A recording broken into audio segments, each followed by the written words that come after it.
nor eta zer guztiek behar dute non bat. Ezin da itzordurik egin topalekurik gabe. Baina ditugun apurrak korrontearen kontrari dira. Gehienetan metro karratuaren prezioak gora eta gora egiten duen hiri eta herrietan. Diruzkoak ez diren beste helburu batzuen atzetik.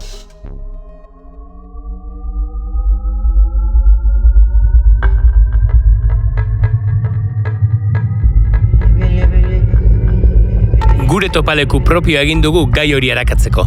Bertara ekarri ditugu 3 lagun. Iruindarra da Iñaki Sagardoi. Laba proiektuaren ezurmamitzean aritu da buru belarri. Irakaslea eta musikaria da, besteak beste.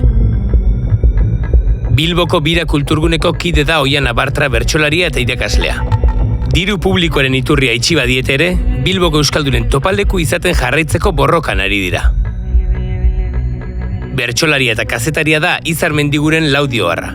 Aiaraldea ekintzen faktorian ari da. Haien leloak dioenez, eraldaketa soziala euskaratik eta euskaraz egiten. Eta nabas honetan gidari eta bidelagun, Amets Aranguren. Izena bizena izetorri zarete gaur, baina ez duzu ezertan inon ordezkatu. Hala ere, proiektu zehatz batzuekin duzuen harremanagatik zaudete gaur hemen. Eta badazpada despistaturen batek oraindik ezagutzen espaldin baditu, eskatuko dizuet labur-labur bakoitzak azal dezala edo aurkez ezala pixkat bere espazio hori edo. Oiana zurekin hasiko naiz, Bira Kulturgunetik zatoz, Bilbotik, eta galdetu nahi dizutea ze paper duen birak Bilbon edo, ez dakit zuek nola planteatzen duzuen, agian Bilboko alde zarrean zehatzago. Bai, Bira orain dela 9 urte, orentxe bete ditu 9 urte sortutako proiektua da, Bilboko alde zarrean, Erronda kalean. Eta, Bira sortzearen helburuetako bat izan zen, euskarari eta euskal kulturari leku bat egitea. Eta, horralde batetik gure berezitasunetako bat, bada hasieratik gure helburuetako bat izan dela, sortzaileei plaza bat eskaintzea, eta ez da bakarrik guk programatu dugu, guk sortutako gauzak egin ditugu programatutakoak, baina batez ere eskaera jaso ditugu, eta horrek esan digu nolabait guk egiten genuen diagnostikoa, zuzena zela nolabait, jendeak lekua behar zuela sortzeko edo bere sormen lan hori erakusteko. Orduan, batez ere hori euskara eta euskal kulturari egin diogun leku bat izan da, eta gero beste balde batetik, Bilboko alde zarrean ere sortu du horrek Erronda kalean nolabaiteko erreferentzia bat, Erronda kalean bertan, ezagutzen ez duenarentzat, badaude Zazpikatu gaztetxea, badago Erronda Bide kulturelkartea, eta gero badago Sirika bera ere, eta horre sortu da dinamika bat, eta kulturaren fokotxo bat Bilbon. Iñakizuk, labaren sorrera prozesua eta oso barrutik bizi izan duzu, urte hauetan guzietan. Nola heldu da laba gaur egun den hori izatera? Nola heldu den, batzutan maldan bera eta gehienetan maldan gora, egia esan.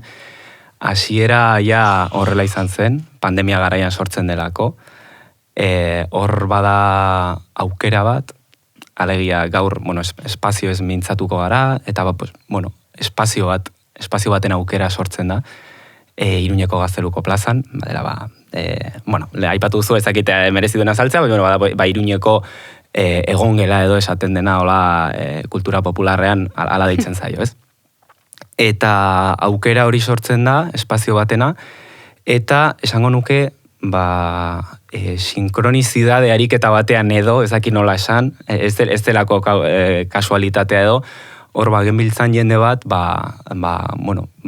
burua borborka, eta orduan aukera hori sortzen denean, sortzen da olako abagune bat, elkarrekin zerbait pentsatzeko, amesteko, eta denak, hor genbiltzanok, eta gaur egun ere, proiektuan da biltzanak, esango nuke, aldez aurretik hirian jardun duten proiektu euskaltzale batzuen seme alaba garela edo, modu batean, alegia transmisio hori eman dela, karrikirikoak, zaldikokoak, topagunaren beste elkarte batzutakoak, auzoetako elkartekoak Euskaldunon Biltoki Txantrean, eta, horren kimu berri bada. Esango nuke hasierako ideia izan zela espazio ireki bat, topagune bat izan zedin, ez bakarrik programaziorako, hori baita ere, kanpotik heldu diren proposamenak eta espazio bat eta holtza bat izan zezatela edo bermatzeko, baina baita ere gure egitasmo propioak eta martxan jartzeko, ez? Eta uste dut azken aldian bereziki ari garela hori indartzen, eta gero eta gehiago dira, guk hiriari egiten dizkiogun ekarpen horiek edo, ez? Izartzu Laudiotik zatoz, Aiaraldeko ekintzen faktoriatik. Zer dago hiru hitz hoien atzean? Ekintza asko eta euskaraz amesteko eta bizitzeko faktoria bat. Oianak aipatzen zuen zelan euskararen kulturplaza sortu zuten bira Bilbon hirigunean, gure kasuan Araba eta Bizkaia mugetatik gatoz, Aiaraldea deritzoguna 9 udalerri eta oso eremu erdaldun batean, eta nahiko periferikoan ziurrenik euskara asko kulturreko sistema, edo euskararen unibertso honetan aurrera egiteko, 2008an ireki genuen faktoria espazioa bera, 750 metro kuadroko pabello utz bat zena komunitatea aldundu eta eraldatzeko euskaratik eta euskaraz hainbat proiektutan egituratu genuen. Guzti hau ez da, Iruñaren kasuan laba espazio betetzen duen funtzio edo gure laba hau ez da 2008an jaiotzen, gure kasuan 2009an elkartu ginen hainbat voluntario, Aiaraldea komunikazio lehioa sortzeko, euskara utzesko tokiko komunikazio proiektu bat ulertzen genuelako eremu erdaldunean euskaraz komunikatzea ezinbestekoa zitzaigula aurrera egiteko, eta horretarako komunikabideak, Aiaraldea komunikabidea bezala ezagunagoa dena egiten zuen apostua zen, multimediaren bidez eskualdeko eguneroko aktualitate hori edo historia hori kontatzea. Claro, multimedia orduan inorketzuen jorratzen, orduan euskarak komunikabidearen bitartez baliorantzi bat ematen zion jendarte erdaldun bati, amu bezala balioko ziguna bere bidea edo bere errekan aurrera egiteko.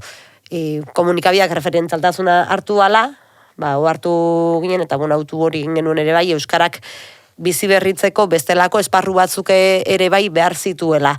Modu horretan, fokua komunitatean jarri genuen, eta era horretan sortuko ziren kultur zuhorkuntza, gaur egun labake daukan bezala zirkuitoa, ezakit, bere garaian hori bai, Larrabetzuko gaztetxarekin ere bai hainbat elkarlan eta zirkuitoak sortu edo sustatuko zituena, Kokoriko hezkuntza faktoria, borbor feminismo hildoa, likadura buru jabetza, ekonomia sozialera aldatzaia, eta pizkatzo bat zer topatzen den faktorien, matrioska antzeko zerbait, fabrika bat zeinetan gorputz formatu eta bizi eremu ezberdinak jorratzen diren euskaratik, eta modu horretan euskarari fabrika batetik arago leku bat, aitortza bat eta zabalkunde bat ematen zaion.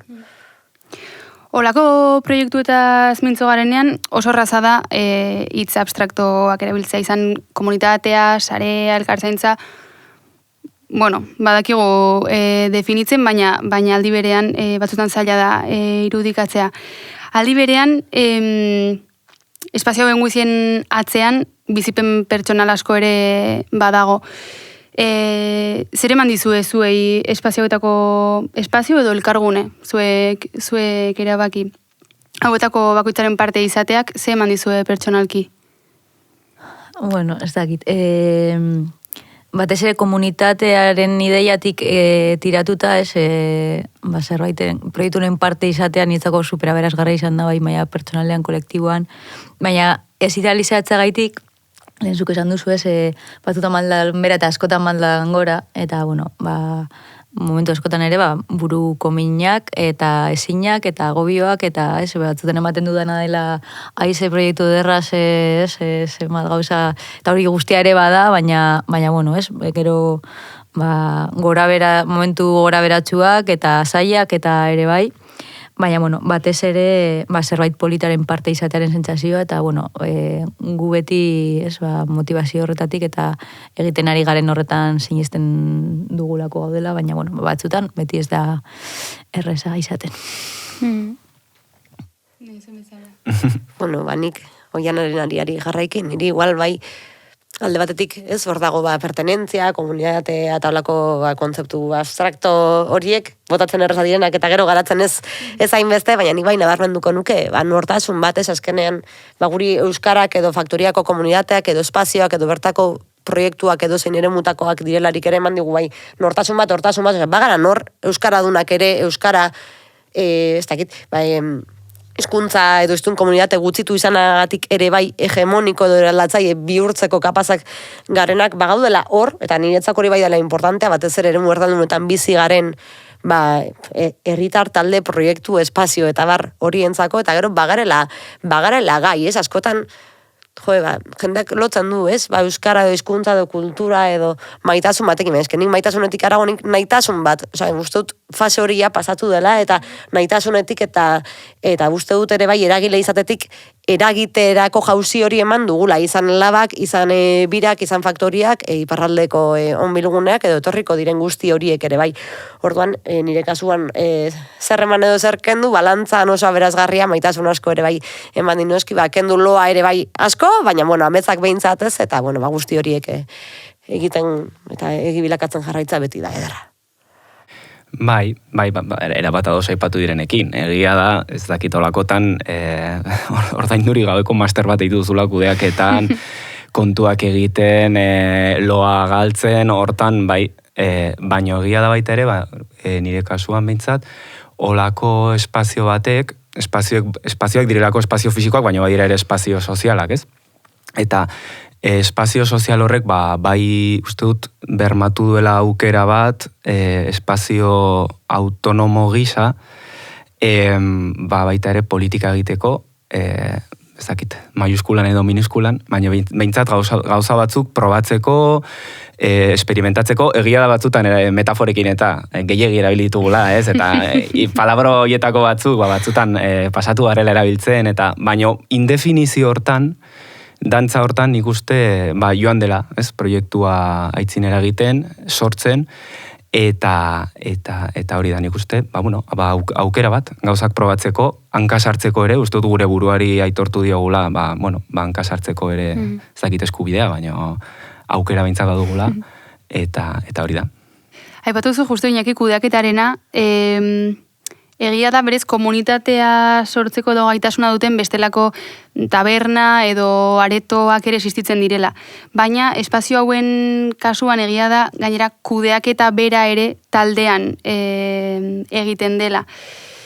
Galdetu nahi dizu etorren arira, ea garrantzia duen burujabetza horrek, gainera taldean egiten duen burujabetza horrek, baina batez ere zertan eragiten dion kudeaketa taldearen esku geratzeak. Nik uste dut, zailtasunak beti egongo direla hor dago parte hartzearen krisia, proiektu komunitarioetan, zer da parte hartzea, garai berrietan, oso azkar doan eta eraldatzen den mundu batean bizi gara, eta formatu zaharrekin eta parte hartze, sistema zaharrekin jarraitzen dugu zarri, batzuk eta betikoak elkartzen gara, beraz norrari gara bazterri izten, da zergatik, eta pizkatzu bat begirada uste dut asko zabaltzeke dugula. Nik uste dut, hala ere eta zerbait positiboa ere bai balioan jartzeagatik burujabetza edo taldekotasun horrek badaukala zerbait polita dela zuk erabakitzen duzula zure plaza, zure bira, espazio, laba, lokal edo sortzen duzun foro horretan ze balio sustatzea eta ze baldintzetan ematea albidetzen duzula, hau da, nik barran jartzen baldin baditut, tokiko produktu agroekologikoekin dauden zizkamizkak edo berren zaite, diren tosta batzuk edo diren boga Euskal Herrian egiten diren 11.000 garagardo, infusio, ari naiz balio batzuen bidez, espazio batetik arago elikatzen jendarte edo komunitate bat, ez? Orduan uste dut hor badituela askotan bere burua uste handiak, baina gero badituela ere bai bere usta asko egunerokoan ez ditugunak akaso balioan jartzen, baina badaudenak eta balio dutenak ere bai biharko edo gaurko Bilboko Aldezarra, Iruñerria edo gure kasuan Aiaraldea euskalduntzen jarraitzeko. Eta plaza hori euskarak ematen diola, erdal eremuetan edo hemendik kanpo beste kontsumo eredu eta balio batzuk daude zaparradan. Bai, nik hor ikusten dut bi planotan bezala, ez? Alde batetik da, ez dakin nola esan, kanpora edo hiriari egiten zaion ekarpen hori, eta dudari gabe, nik uste egiten zaiona badela, gaur egungo hirien logika neoliberal eta horiei espazio bat irabaztea, behintzat, ezakit oeki edo txarrago eginen dugu, baina behintzat logika hortatik metro karratu batzuk ateratzea, behintzat, ez? Eta hor eskaintzen duguna hori da ekarpen bat, eta da ekarpen bat baita ere gure buruari, ez? Nik uste, hor badagola esperientzia subjetibo talde bat, ez dakit nola esan, esperientzia kolektibo bat, probatzen duguna, gauzak egin daitezkela beste logika ekonomiko batekin, adibidez, ez? Gure denborarekin eta gure indarrez eta gure,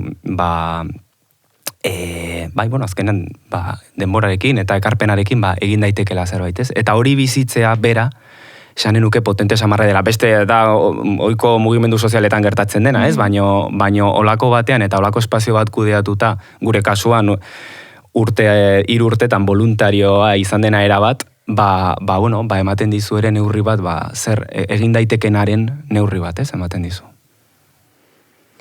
Bai, total. Gaina, guk adibidez sekulako erronka eduki dugu beti proiektua kanpora begira ikusarazteko herri proiektu bezala, ez? Askotan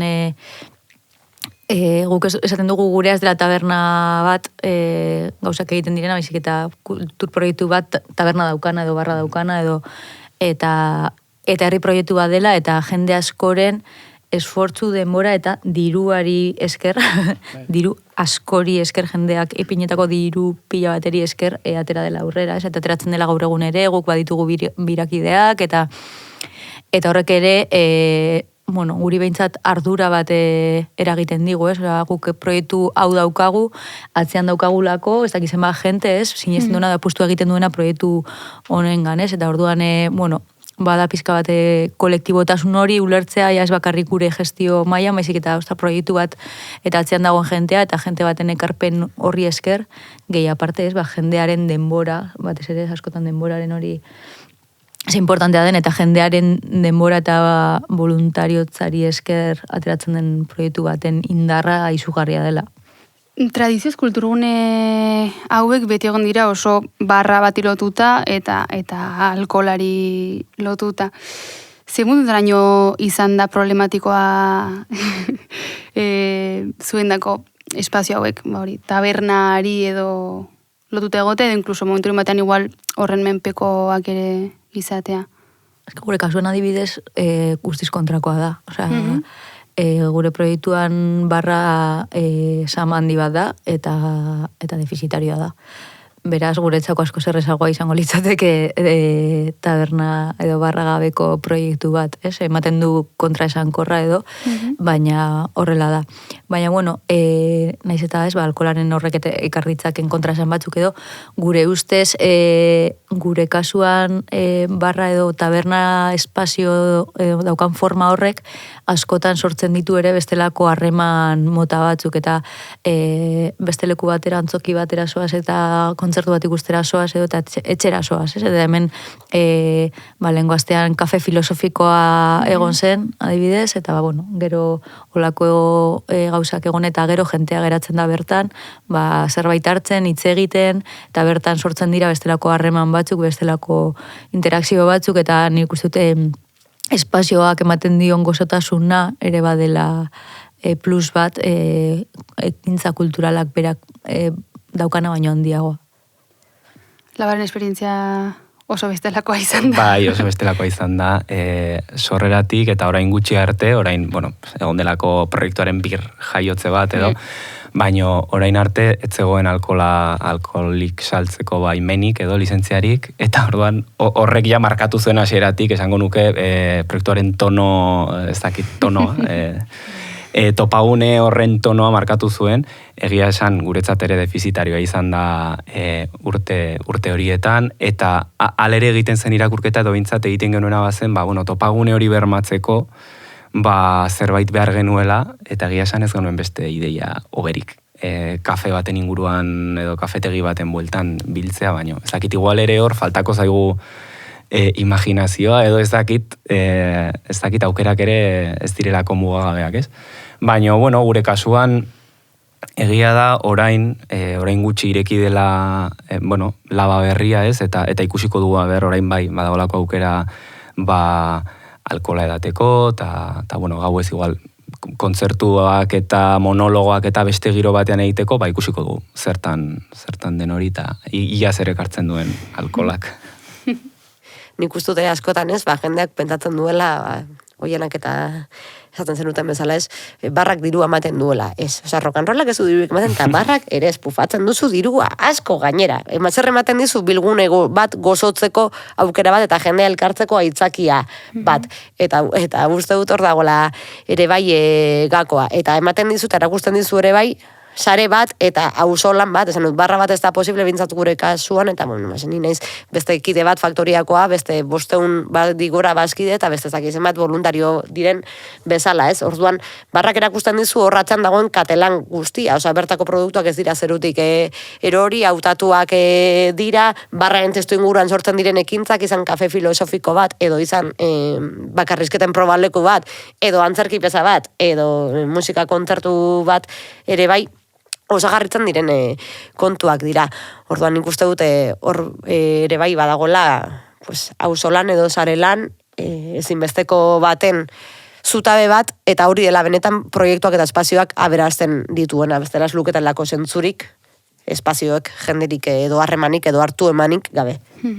Bai, igual aholku bezala, norbaitek buruan badu bere herrian olako espazio bat irekitzea. Ez ezala pentsatu lehenengo ideia bezala, barrak diru emanen du eta barrak sostengatuko du proiektua. Ez da gertatuko. Komunitarioki funtzionatzen duten proiektuak izan da. Diru laguntzetara jotzea kontraesan gisa bizi duzue, ala alderantziz uste duzue, hain zuzen ere horregatik justifikatuago daudela edo mereziago edo ez dakitze hitzera bili. Bueno, gure kasuan kontraesan batzuk badaude, dudari gabe, eta bueno, bada, adibidez, Iruñeko, hori plaza nagusian lokal bat irekitza, hizkuntza politikarekin izan ditugu burua uste batzuk, adibidez, zer egiten dugu, jartzen dugu bat, ez, nola derecho de admisión edo, erdaldunekin zer egiten dugu, osea, esan nahi dut, bueno, Iruña hiri erdaldun samarra delako, ez?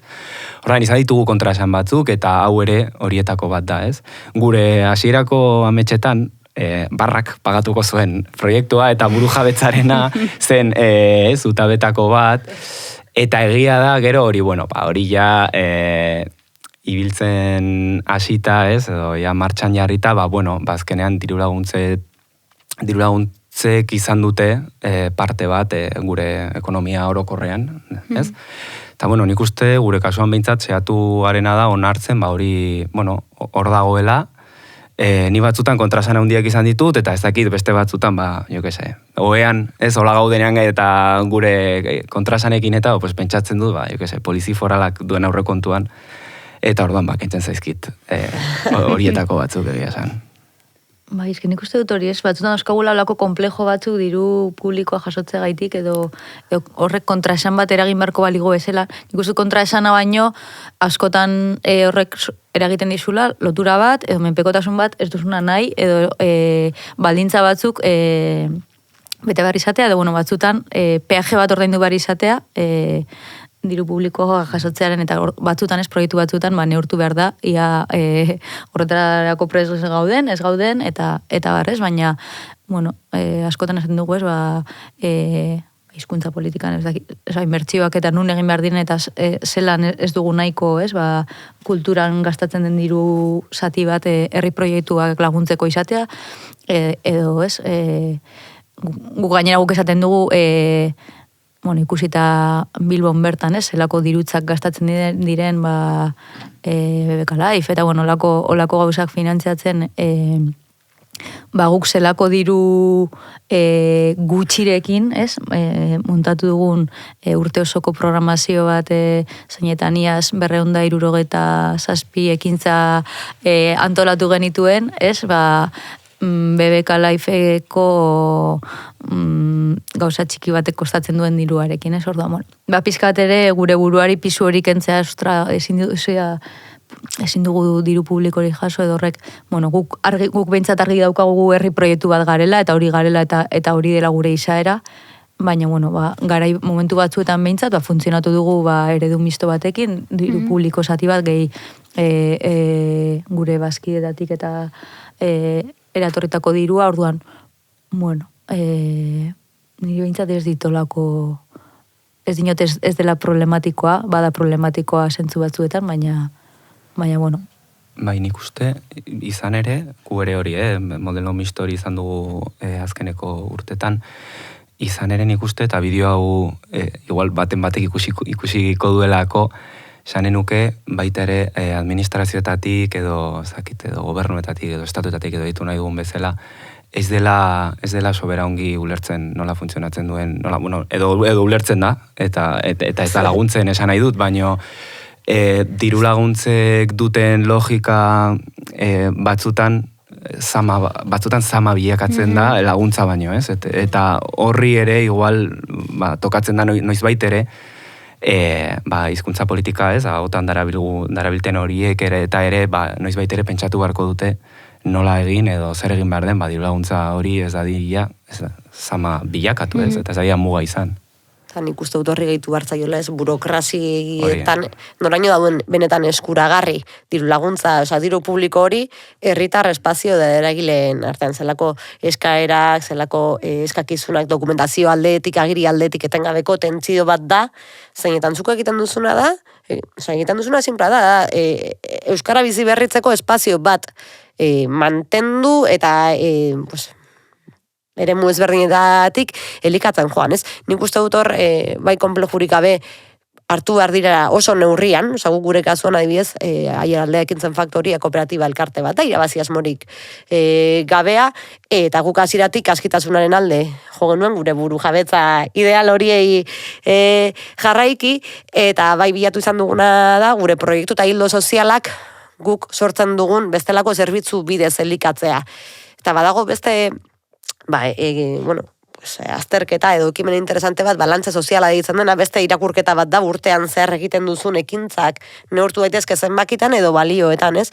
Orduan guk gure kasuan, faktoria bat guk erosi egin genuen ere bai, bira bezala jende askoren poltsiko datik, dirua eskatuta, auzolanean, bazkiden karpena ere bai da badago hor, eta gure kasuan aurrekontu aurtengoa, €1.000.000 aurrekontu batekin jokatzen dugu guk, eta diru laguntzak, 104 baino ez dira. Bazkidetzak 105 inguruan, eta beste guztia da, guk sortzen ditugun, gure baliabidekin, euskarak sortzen dituen zerbitzu ezberdinen itzulkin sozial bat, ez? Pizkatzo bat, ekonomia zirkular bat, eraldatzen jarraitzeko. Orduan, nik uste dut diru laguntzak egon behar direla, euskarak behar ditu. Laguntzak euskarak behar du, dirua kulturak ere behar du, dirua non dago euskara, kultura non dago euskara kirolean, non dago euskara hezkuntzan, eta pizkat, guk faktoriatik egin duguna da kontrako bide bat, askitasunetik, hezkuntza, kultura, sorben prozesu guztiek euskaraz garatu daitezen, eta referente berriak egon daitezen, gaur egungo garaietan gainera, zeinetan TikTokak eta oso iraupen gutxiko interferentziak dauden belaunaldi berriengan, hor laguntzak egon behar dira, baina laguntza baino hor benetako hizkuntza politikak egon behar dira gaur egun oso urrun gaudenak. Bai, argi dagoena da, edozein kasutan, bazkidei esker eta jende askoren ekarpenari esker gaudela hemen, behitzat gure kasuan eta esango nuke hemen gauden zion kasuan.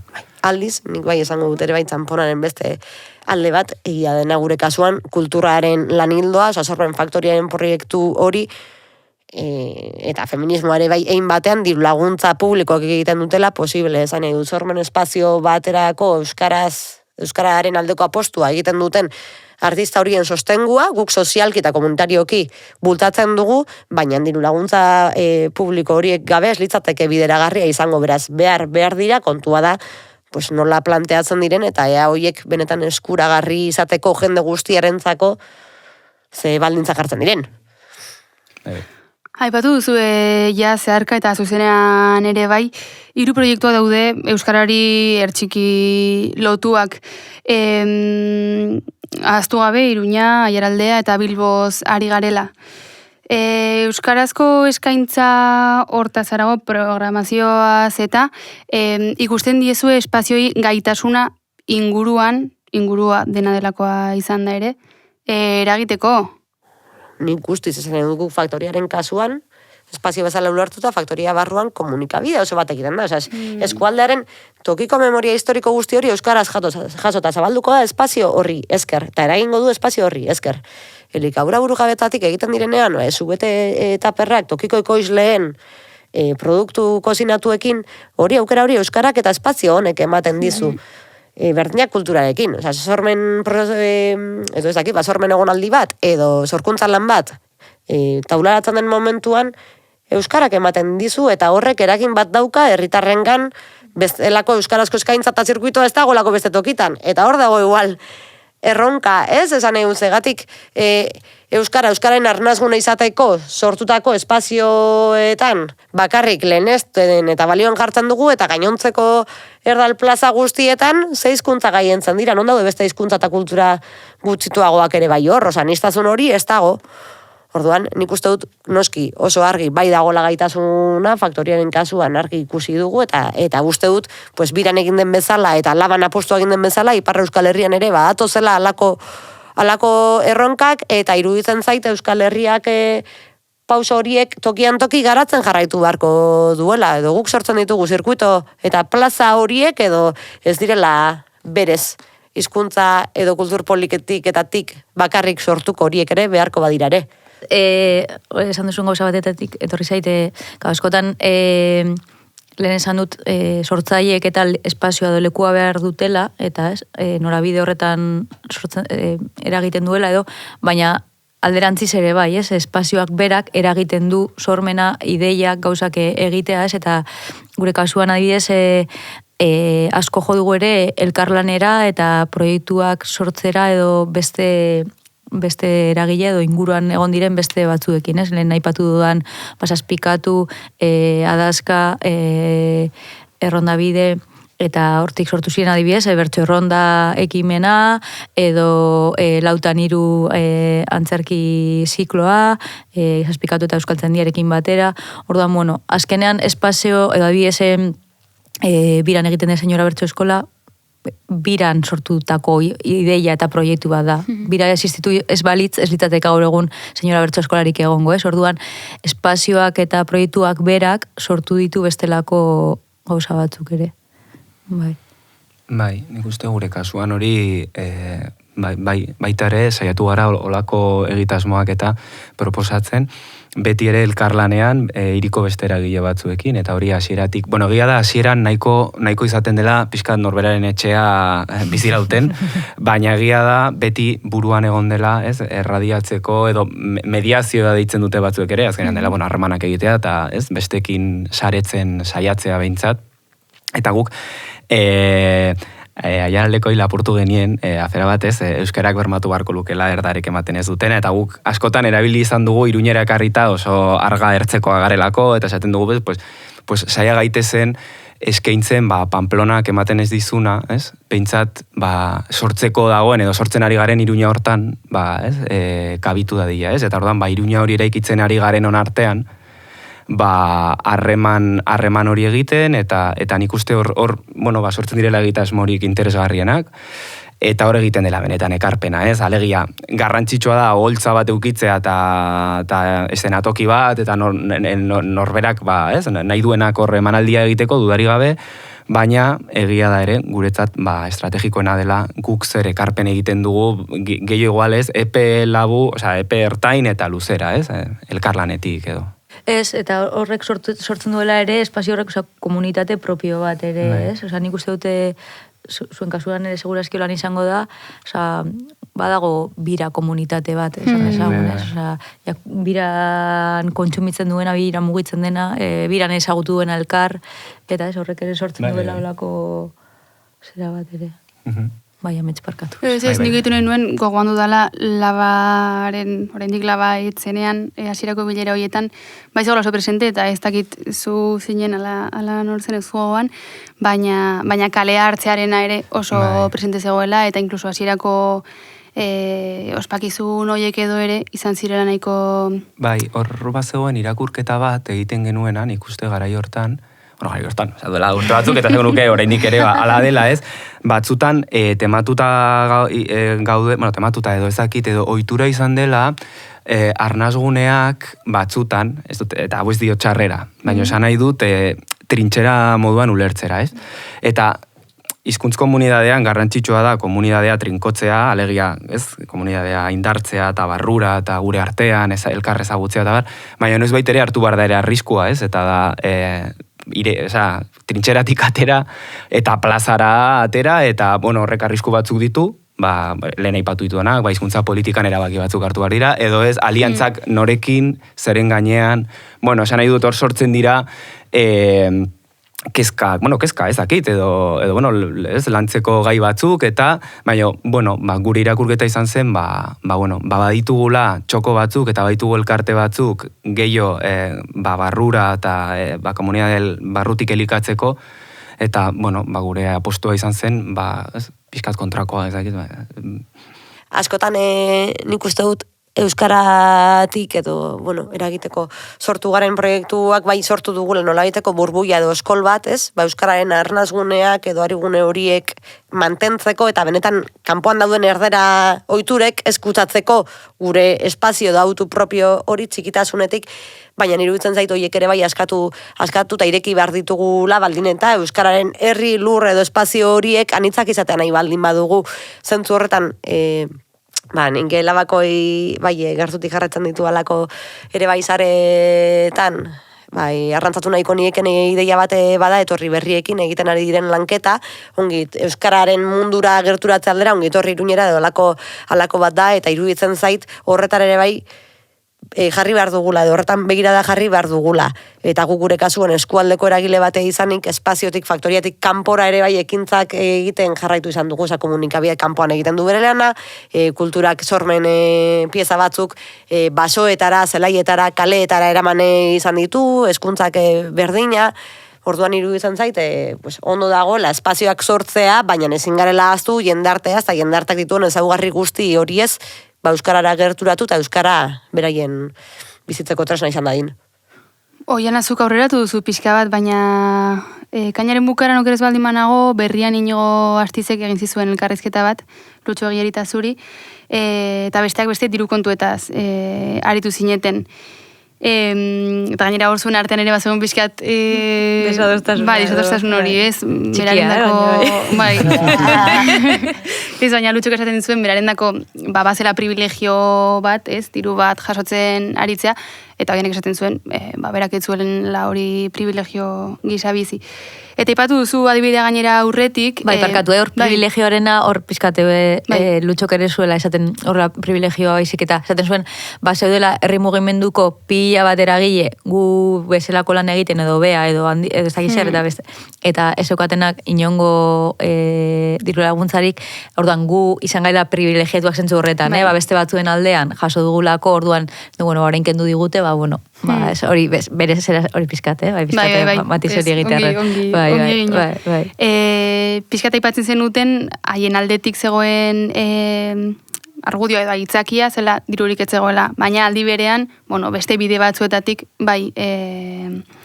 daukatela diru hori, aipatu dituzun beste makro batzuetarako adibidez. Ez dakit espazio hauetatik makroak diren hoiek, eta gian gainera ezain lekuan lekukoak diren hoiek etxai gisa ikuste dituzuen, edo harreman hori dikotomikoa den, hau da, edo haiek edo gu, edo aradoana ez doa gure gana, eta esan dezaket igual zentzu zabalago batean ere, ez zein beste diruari lotuta, baizik eta igual publikoari begira ere bai.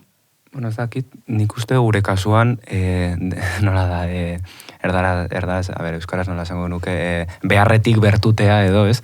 Esan nahi dut, gurean ez denez, orain ari da gehiago, mugitzen egia esan orain Iruñan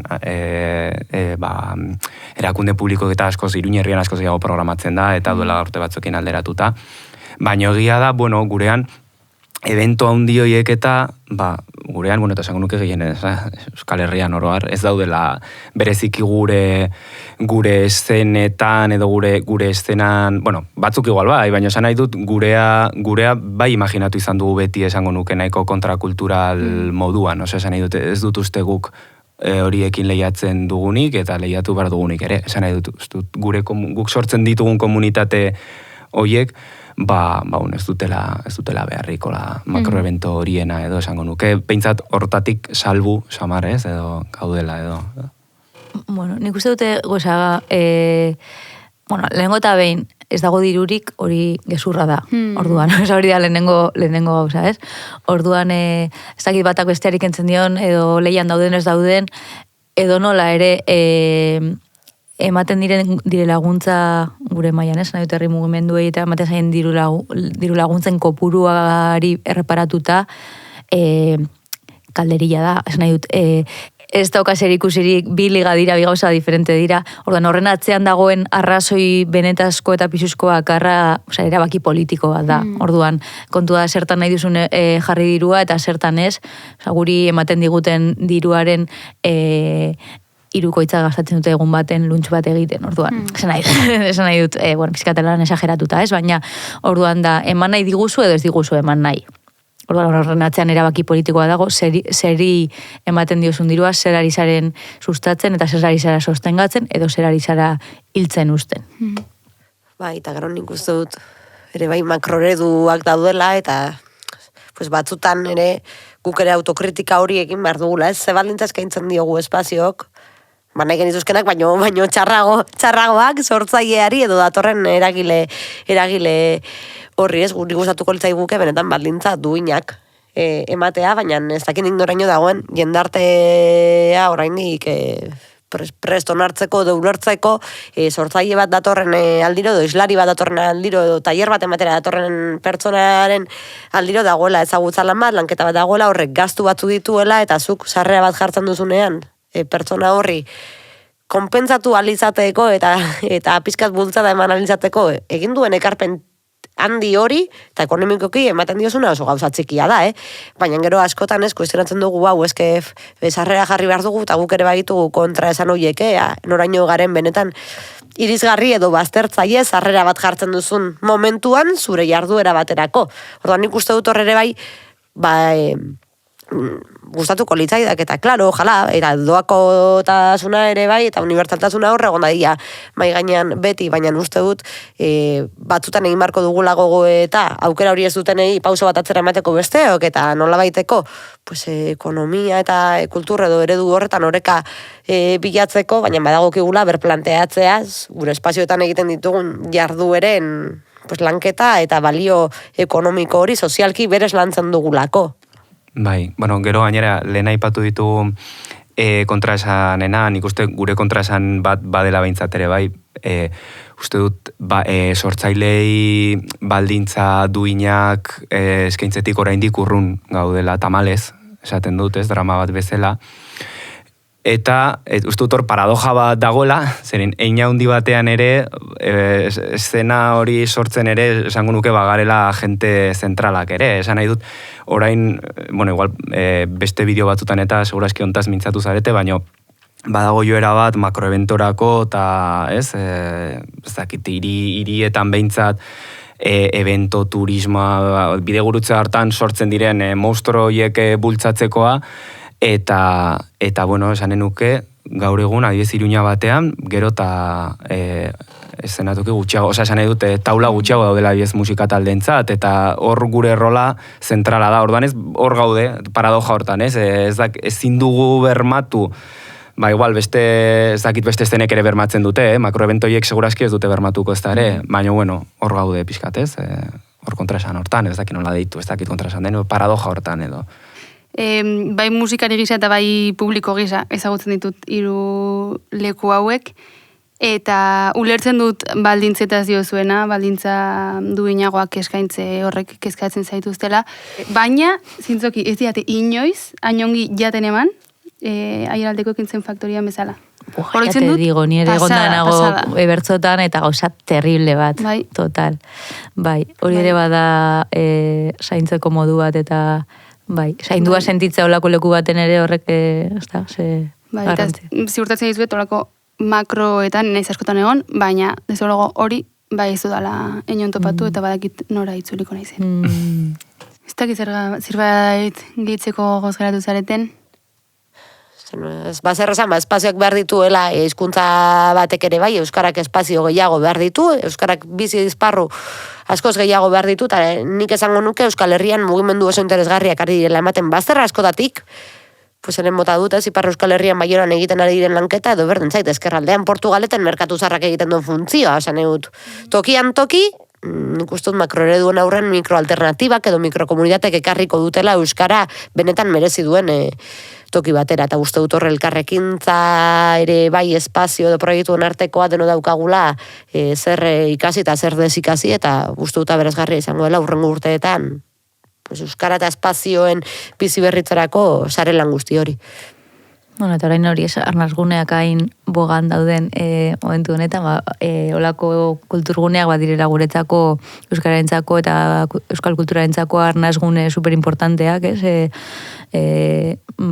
Euskaldunak itotzen gaituen Bilbo batean, arnaza hartzeko leku bat, eta ez gure mundua ikusteko leku konpartitu bat, eta ezakit, pizkate zulotik ateratzeko zer dinez, ez? Nik bitza sentitzen du, jendeak behar duela olako lekuetan egon batzutan esateko, ai, hemen naiz, ez? Edo, pizkat. Bai, bintzat gure hiri gris hoiek ez daitezen horren gris izan batzuetan. Ze polita bukatzeko hori. Bai. Eta listo, eskerrik asko hiruroi, hemen utziko dugu. Bai, zuei. Eskerrik asko Plazer bat. hartzagatik. Badabil Durangoko azokaren bueltako podcasta da. 3 damatxok ekoitzi du EITB Mediarentzat. Gu hau plataforman jarraitu dezakezu, edo zure gustuko agregatzaileetan.